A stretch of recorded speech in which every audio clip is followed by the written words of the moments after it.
नमस्कार, जय हिंद। आप सभी का स्वागत है आपके चहीते चैनल पे। जैसा कि क्या तो हम लोग तैयारी कर रहे थे, और तैयारी किसकी चल रही थी? तो हम लोग लगातार तैयारी जो है वो कर रहे थे JSSC CGL की। आपको पता है एग्ज़ाम डेट आ चुका है JSSC CGL का, और वो डेट कितना है? तो होपफुली 28 जनवरी को जो है हमारा एग्ज़ाम रहेगा। और ये जो हमारा सीरीज चल रहा है लगातार, आपको पता होगा इस अभियान का नाम, ये अभियान का नाम क्या है? तो हम लोग कहते हैं अंतिम प्रहार। इस अभियान का नाम है अंतिम प्रहार, जिसमें हम लोग अंतिम जो है पूरे सेट की प्रैक्टिस कर रहे हैं, जो कि सीधा सीधा आप कह सकते हैं JSSC CGL के एग्जाम से भिड़ने वाला है। अभी का जो हमारा सीरीज है वो विज्ञान पे बेस्ड है, वो हमारा साइंस से रिलेटेड है। आपको पता है इस एग्जाम्स में 20 क्वेश्चंस जो कि बहुमूल्य होने वाले हैं, जो कि डिसाइडिंग होंगे कि हमारा सिलेक्शन होगा कि नहीं, उसका आने वाला है। तो हम लोग अभी बात करेंगे उन्हीं 20 प्रश्नों की। एक सेट को आज यहाँ पे निपटा देना है, तो बस एनर्जी के साथ बने रहना है और लाइक, शेयर एंड सब्सक्राइब अगर आपको आगे वीडियो अच्छा लगे तो ज़रूर कीजिए। तो चलिए इस सिलसिले में हम लोग पहला क्वेश्चन, जो कि क्वेश्चन नंबर आपको दिख रहा होगा 71, 71, बात उस पर करेंगे। कहता क्या है? निम्नलिखित में से कौन सा विद्युत आवेश का सुचालक है? कह रहा है विद्युत आवेश। विद्युत आवेश का मतलब यहाँ पे हम लोग कह सकते हैं क्या? तो हम लोग कह सकते हैं इलेक्ट्रिक चार्ज। जो इंग्लिश मीडियम से होंगे उनको दिक्कत नहीं है, मैं बाइलिंगुअल चलूंगा। हमारा यहाँ पे जो कंटेंट है वो हिंदी में है, और इसको इंग्लिश में भी जो है पूरी तरह से कवर किया जाएगा। तो हम लोग क्या कह रहे हैं? विद्युत आवेश का सुचालक। सुचालक का मतलब होता है सर क्या? तो कंडक्टर। मतलब जो है विद्युत आवेश किसमें पास हो जाएगा, प्रश्न हमारा यही है। तो जब हम लोग देखेंगे कांच, तो सर कांच में से कहाँ करंट पास होने वाला है? ये तो होगा नहीं। जी हाँ, कागज। हम लोग कागज की नाव बनाकर बचपन में बहुत खेलते हैं, और कागज की नाव का खास बात क्या है? कागज के साथ पानी आ जाएगा। और मैं आपको बता दूं, हम लोगों को क्या लगता है पानी से करंट जो है वो पास होगा, लेकिन ऐसा नहीं है। ये हम लोगों की गलत फहमी है। पानी का मतलब यहाँ पे है, याद रखिएगा, शुद्ध पानी। और शुद्ध पानी से जो है कभी भी करंट पास नहीं हो सकता। इट मीन्स ऑप्शन बी भी नहीं, डी भी नहीं, ए भी नहीं, मतलब बचता है सीधा सीधा कौन सा ऑप्शन? तो ऑप्शन सी, जो कि है तांबा। तो तांबा इस प्रश्न का सही उत्तर हो जाएगा। अगला प्रश्न क्या कहता है? पृथ्वी पर किसी वस्तु का द्रव्यमान, द्रव्यमान कितना दिया है सर? तो आप कहिएगा जो द्रव्यमान है ना वो दिया है 10 kg। जी हाँ, 10 kg, सही समझ रहे हैं, 10 kg। अब कहता क्या है? पृथ्वी पर इसका भार क्या होगा? हम लोग को बहुत ज्यादा कंफ्यूजन रहता है भार और द्रव्यमान में। जैसे हम लोग से कोई बोला कि बताइए ना आपका वेट क्या है, तो हम लोग क्या बोल देते हैं कि वेट तो 15 kg, लेकिन वेट कभी भी केजी में नहीं हो सकता है, भार कभी भी केजी में नहीं होगा। भार का यूनिट है न्यूटन, और भार को ही कहते हैं वेट। याद रखिएगा, एक क्वेश्चन से हम लोग 3-4 क्वेश्चंस को निकाल रहे हैं। तो बस आपको कंटेंट को अच्छा लगे तो शेयर करते जाना है, एंड लाइक एंड सब्सक्राइब तो आपके हाथ में है। तो ये न्यूटन हो गया भार।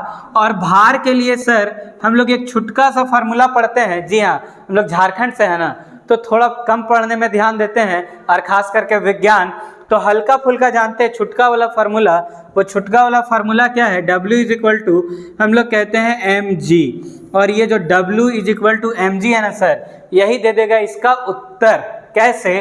तो यहाँ पे m दिया है गुरुदेव, आप कहिएगा हाँ, जो कि 10 है, और g का वैल्यू तो हम लोग को याद है ना, g कहते हैं एक्सेलरेशन ड्यू टू ग्रेविटी, गुरुत्वाकर्षण बल के कारण त्वरण। और वो कितना होता है? तो हम सभी को याद है, क्या याद है? बचपन से पढ़ते आए हैं, 9.8। जी हाँ, तो जैसे ही इसको मल्टीप्लाई कीजिएगा ना तो आ जाएगा 98, और जी हाँ 98 ही जो है वो इसका सही उत्तर हो जाएगा, 98 न्यूटन। और ऐसा आपको ऑप्शन बी यानी कि बाहुबली वाले ऑप्शन में दिख रहा है 98 न्यूटन। तो इस प्रश्नवा का जो सही उत्तर है ना 98 को दाबेंगे और आगे निकल जाएंगे। अगला क्या कहता है? लट्टू को घुमाना किसका एक उदाहरण है? लटुआ हम लोग बचपन में बहुत घुमाए हैं। हम लोग वैसे भी हम लोग कह रहे हैं कि नेटिव हमारा क्या है, तो झारखंड बिहार। और झारखंड बिहार का तो खेल प्रसिद्ध है वो लट्टू वाला। एकदम लट्टुआ लेते हैं, पूरा रस्सियाँ लपेटते हैं और एकदम दूसरे लट्टू के ऊपर ऐसा प्रहार कि वो लट्टू 2 टुकड़ा हो जाए। तो लट्टू वाला खेल हम लोग को बहुत याद है। अब जब लट्टू वाला खेल को हम लोग देखते हैं तो वो ऐसे लिए, रस्सी लपेटे और फेंके, तो वहाँ पे चलने लगा गोल गोल। और जो गोल गोल चलता है ना सर, तो उसमें इस तरह का अगर मान लीजिए लट्टू है, यहाँ पे उसका गुंज बोलते हैं जो रहेगा, और गोल गोल चल रहा है। तो जैसे ही गोल गोल चल रहा है कहेंगे, तो इसमें 2 बल काम करता है। और जो मेन बल है उसको ऐसे बैलेंस बना के रखता है बिचवा में, और जो बिचवा में बैलेंस बना के रखेगा ना, उसी को कहते हैं क्या, तो हम लोग कहते हैं सेंट्रीपिटल फोर्स। उसको पीट पीट के कहते हैं बाबू तुम सीधा रहेगा, तुम सीधा रहेगा। तो जैसे ही हम लोग कह रहे हैं तुम सीधा रहेगा, मतलब सेंट्रीपिटल फोर्स। और सेंट्रीपिटल फोर्स को ही कहते हैं हम लोग अपकेंद्रीय बल। अगर कोई बोले सेंट्रीपिटल फोर्स का नाम क्या है, तो उसी को कहते हैं अपकेंद्रीय बल, यानी कि बाहुबली। ऑप्शन बी इसका सही हो जाना है। बाकी ऑप्शंस को भी देख लीजिए, वैसा कुछ है नहीं। घर्षण बल हो नहीं सकता। गुरुत्वाकर्षण का यहाँ पे कहाँ से रोल आ गया सर? गुरुत्वाकर्षण तो होगा ही नहीं। और केंद्राभिमुख बल, तो केंद्राभिमुख जो है ना, ये भी कभी कभी कहीं कहीं देखने को मिलेगा, लेकिन लटुआ वाले केस में नहीं मिलेगा, तो इसको हम लोग हटा दिए। अगला है ब्रेक लगाने पर एक कार मुख्य रूप से डैश बल के कारण रुक जाता है। जैसे हम लोग कार से जा रहे थे, ब्रेकवा मारे तो गाड़ी रुक जाता है, तो सबको पता है ब्रेक मारिएगा तो रुकेगा ना, इसमें कौन सा नया बात बता रहे हैं। तो हमसे पूछा कि जो ब्रेकवा मारे हैं उसमें कौन सा बल काम किया कि गड़िया रुक गया हमारा, तो उसको कहते हैं अंग्रेजी माध्यम वाले फ्रिक्शन फोर्स, मतलब फ्रिक्शन वाला बल। अब इसको हिंदी में क्या कहते हैं वो देखिए, तो गुरुत्वाकर्षण तो ग्रेविटेशनल को कहते हैं, कहेंगे नहीं। केंद्राभिमुख जो है ये हम लोग कहते हैं सेंट्रीफ्यूगल को, यहाँ पे वो आएगा नहीं। फिर है केंद्रापसरक, ये भी नहीं होगा। लेकिन जो ये घर्षण लिखा है ना सर, यही घर्षण कहते हैं हम लोग किसको, तो फ्रिक्शन को। इसका मतलब कि इसका ऑप्शन सी फ्रिक्शन सही हो जाएगा। एकदम सी को दबाएंगे और बढ़ जाएंगे आगे, और आगे बढ़ेंगे तो ये अगला स्लाइड में हम लोग आएंगे। देखिए अगला स्लाइड का क्वेश्चन क्या है। जब एक दबी स्लिंकी मतलब यहाँ पे लिखा है स्प्रिंग, पता होगा स्प्रिंग वाले क्या है, बड़का वाला, उसको दबाए, पूरा एकदम ताकत लगा के दबा दिए हैं, एकदम वो दबा हुआ है। अब दबा के रखे हैं, को छोड़ा जाता है तो वह स्थितिज ऊर्जा, अगर उसको दबा के रखे हैं तो उसके पास क्या है, पोजीशन होल्ड करके है। और जब भी किसी का पोजीशन के कारण हम लोग बोलेंगे ऊर्जा की बात, तो कहते हैं उसको क्षितिज ऊर्जा। स्थिति के कारण बोलते हैं तो कहते हैं क्षितिज ऊर्जा को बदलता है। तो अब तो उसको दबाए थे ना, उसको छोड़ दीजिएगा तो क्या होगा, वो बका के जहां तहां भागेगा, और जैसे ही भागेगा तो वो क्षितिज ऊर्जा जो था वो बदल जाएगा। और किस में बदल जाएगा गुरुवर, तो वो बदल जाएगा आपके गतिज ऊर्जा में, गति में आ जाएगा ना, जहां तहां भागने लगेगा तो कहेंगे गतिज ऊर्जा। तो इसका सही उत्तर हमारा ऑप्शन बी वाला है, जो कि है गतिज ऊर्जा।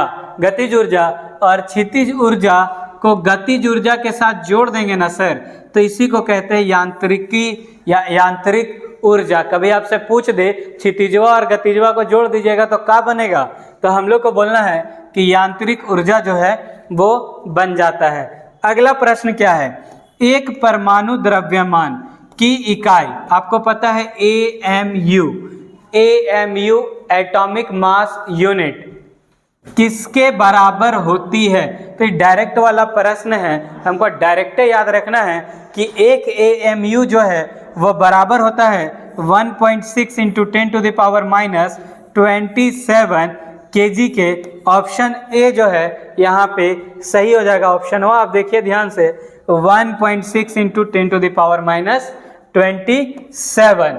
अगला जो है 77 नंबर, जिस परमाणु की बाह्य कक्षा में इलेक्ट्रॉनों की संख्या पूर्ण होती है उसकी संयोजकता संयोजकता यानी कि वैलेंसी, और पिछलका वाला वीडियो में हम वैलेंसी के बारे में बहुत ही पुरजोर तरीका से बताए हैं। तो आपको बस इसमें इतना याद रखना है, जब हो जाएगा पूरा पूर्ण तो वो शून्य दिखाएगा संयोजकता, सीधा उसका वैलेंसी शून्य। ऑप्शन डी देवसेना के साथ निकल चलना है हम लोग को महायुद्ध में। अगला जो है, गैसों का कौन सा गुण इन्हें सुवह बनाता है?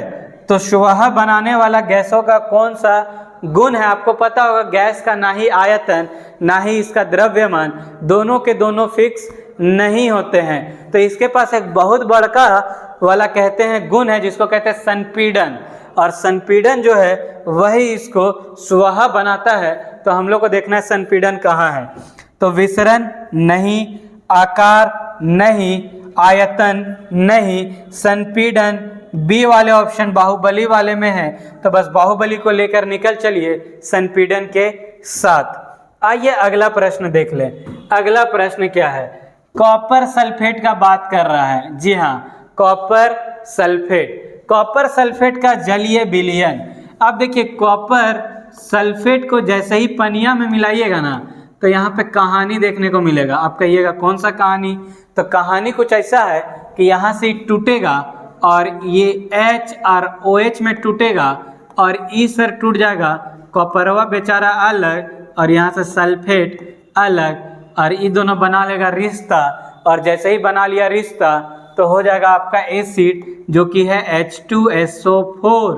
और आपको पता होगा H2SO4 बहुत ही स्ट्रॉन्ग एसिड होता है, और स्ट्रॉन्ग अगर अम्ल है ना तो कहेंगे कि उसका कहीं ना कहीं जो है प्रभाव दिखेगा अम्लीय, और अम्लीय का एक प्रभाव यहाँ पे बात आप देखिएगा तो लिटमस का ज़्यादा किया है।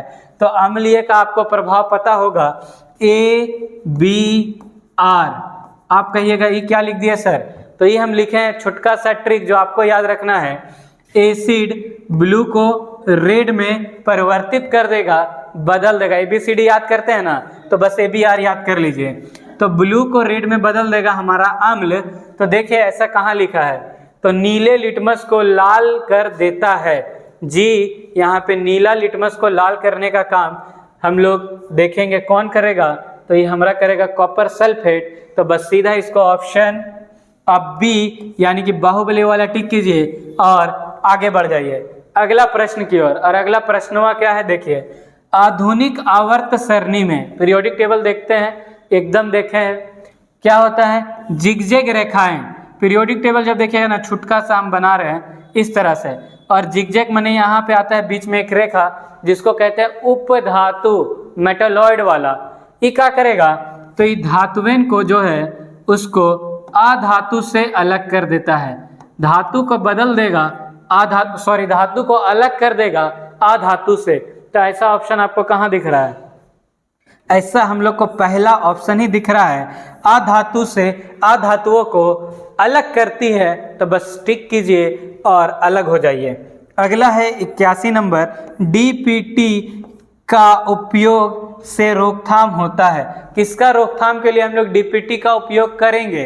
तो DPT देखिए, क्षय रोग, डिप्थीरिया रोग, पोलियो रोग या फिर उपयुक्त सभी।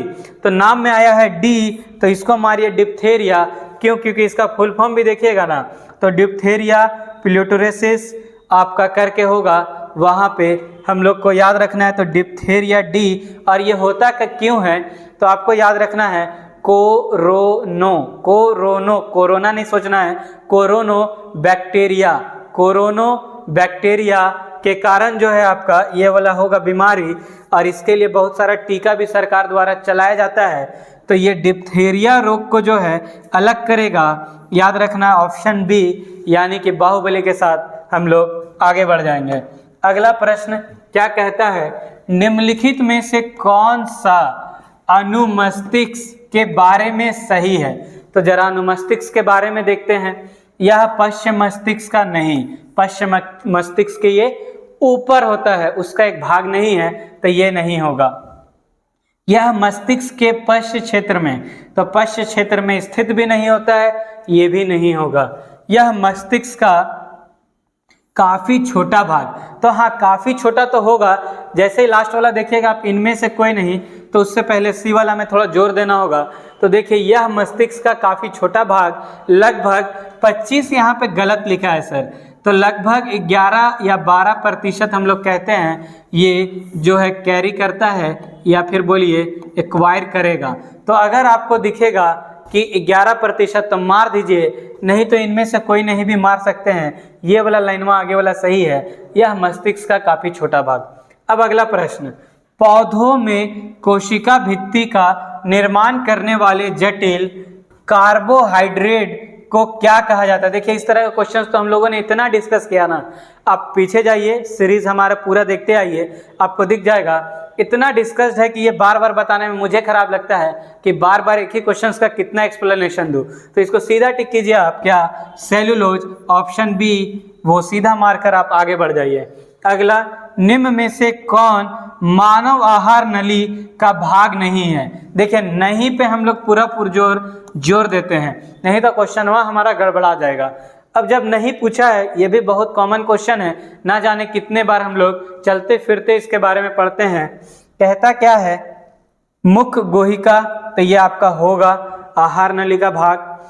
फिर है बड़ी आंत, यहाँ पे डी, और पित्ताशय, बड़ी आंत, पित्ताशय, अमाशय, ये सब जितने हैं, मुख गुहिका, ये सारे इसके एक भाग हैं, लेकिन कौन नहीं है, तो वायु कोशिका। ये श्वसन तंत्र जब हम लोग पढ़े थे ना, तब आया था। अगर आप लगातार हमारे साथ जुड़े हुए हैं तो आपको पता चल रहा होगा कि हाँ क्वेश्चंस कहीं ना कहीं वही आते हैं जो रिपीट रहता है। साइंस का कभी क्वेश्चन बदलता नहीं, ये तो मैं कितनी बार बोला हूँ अपने वीडियो में। मस्तिष्क, अगला क्वेश्चन हमारा 85 नंबर, मस्तिष्क का कौन सा हिस्सा सांस लेने को नियंत्रित करता है। तो याद रखिएगा मस्तिष्क का वो है मेडुला ओब्लोंगाटा, जो कि आपका हिंड ब्रेन, सबसे पीछे वाला ब्रेन का पार्ट होता है, मेडुला ओब्लोंगाटा वो होगा। तो देखिए मस्तिष्क का मध्य भाग नहीं होगा, मस्तिष्क का अगला भाग नहीं होगा, क्योंकि मैंने कहा पीछे पीछे पीछे वाला। तो अनुमस्तिष्क ये भी नहीं होगा। यहाँ पे दिया है मज्जा, जो कि है मेरु मज्जा, और मेरु मज्जा को ही हम लोग कहते हैं मेडुला ओब्लोंगाटा। तो इसका ऑप्शन सी सही करके हम लोग एक प्रश्न अपने पॉकेट में कर सकते हैं। एग्जाम का एक क्वेश्चन हम लोग सही करके अपनी जीत सुनिश्चित कर सकते हैं। किसके साथ, तो आपको पता होगा हमारा जो अभियान चल रहा है उसके साथ। अब आते हैं प्रश्न संख्या 86, कौन सा हार्मोन रक्त शर्करा को बहुत कम होने से बचाता है। देखिए सिंपल है, हम लोग पढ़ते हैं अमाशय के बारे में, पित्ताशय, अमाशय, अमाशय पेनक्रियाज मैं कहना चाह रहा हूँ। पेनक्रियाज जब देखते हैं तो उसमें एक बोलते हैं हम लोग ग्लैंड है, आइसलेट्स ऑफ लैंगरहैंस, और वो क्या प्रोड्यूस करेगा, तो ये दोनों प्रोड्यूस करता है, ग्लूकागोन वो यही करेगा और इंसुलिन जो है यही करता है। लेकिन होता क्या है, इंसुलिन जो है वो हम लोगों का शर्करा का मतलब कि हम लोग कहते हैं ब्लड शुगर लेवल को कम करेगा, और ग्लूकागोनवा जो है ना सर वो बढ़ाएगा। एक काम है बढ़ा देने का, तो बढ़ाएगा। अब जैसे ही हम लोग कहेंगे कि कम होने से बचाता है मतलब बढ़ाता है, तो कौन बढ़ाएगा, तो आपको सीधा बार देना है ग्लूकागोन। अगर पूछेगा कौन बढ़ाता है तो ग्लूकागोन बढ़ाता है, टिक करेंगे और आगे बढ़ जाएंगे अगले प्रश्न की ओर। मादा प्रजनन कोशिका का नाम क्या है। ये तो डायरेक्ट क्वेश्चन है, याद रखिएगा मादा प्रजनन कोशिका का नाम है अंडा। अगर आपसे पूछता नर प्रजनन कोशिका का नाम, तो शुक्राणु, टिक करते हैं और आगे बढ़ जाते हैं। अभी हमारा अंडा हो जाएगा। ट्रिपल वैक्सीन मतलब टीका, जो बचवा नया नया जन्म लेता है तो देखिएगा 5 साल तक उसको टीका लगते ही रहता है। इस बार ही टिकवा लगा, अगला बार टिकवा लगा, ऐसे कर करके चलते रहता है कहानी। तो जो टिकवा लग रहा है ना वो कौन सा होता है, तो उसको कहते हैं ट्रिपल वैक्सीन, और नवजात शिशु को प्रतिरोधक क्षमता प्रदान करती है। तो कौन करेगा, तो यहाँ पे ऑप्शन है जरा पढ़ते हैं, काली खांसी, टेटनस, खसरा। तो ये वाला नहीं होगा, काली खांसी, टेटनस, डिप्थेरिया, और फिर है टेटनस, टाइकोफाइड, हेपेटाइटिस। तो ये आपका बी वाला यहाँ पे अप्रोप्रिएट है, बी वाला ऑप्शन जो है हो जाएगा काली खांसी, टेटनस और डिप्थेरिया। यही तीनों से बचाव के लिए लगातार जो है उसको सुई दिलवाना पड़ता है, जो नवजात शिशु होता है उसको।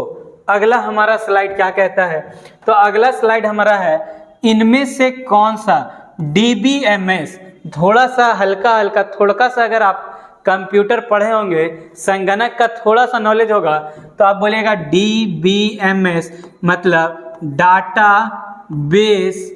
जी हाँ, database management system, management system, ये हो जाएगा हमारा क्या, तो ये हो जाएगा हमारा DBMS का फुल फॉर्म।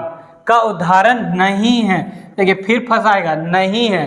तो यहाँ पे माइक्रोसॉफ्ट एक्सेस है, ओरेकल भी है, MySQL भी है, तो कौन सा नहीं है ससुरा, तो नहीं है आपका अपैचे जो है ये इसका नहीं होता है गुरुवर, तो इसको टिक करिए और आगे बढ़ जाइए।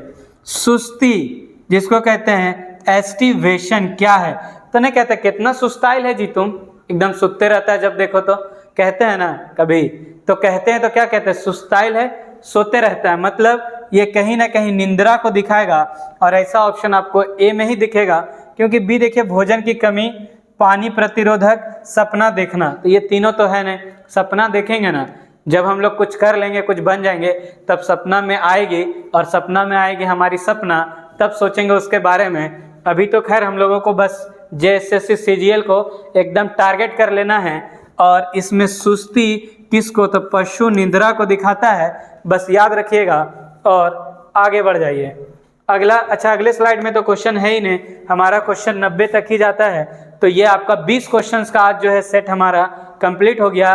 फिर इसी तरह 20 सेट्स का क्वेश्चन हम लोग करते रहेंगे जब तक कि इस एग्जाम को निकाल ना ले। तो बस तैयारी करते रहिए, बने रहिए, अच्छा लगे तो लाइक शेयर एंड सब्सक्राइब। जय हिंद, मिलेंगे किसी फिर नए वीडियो में।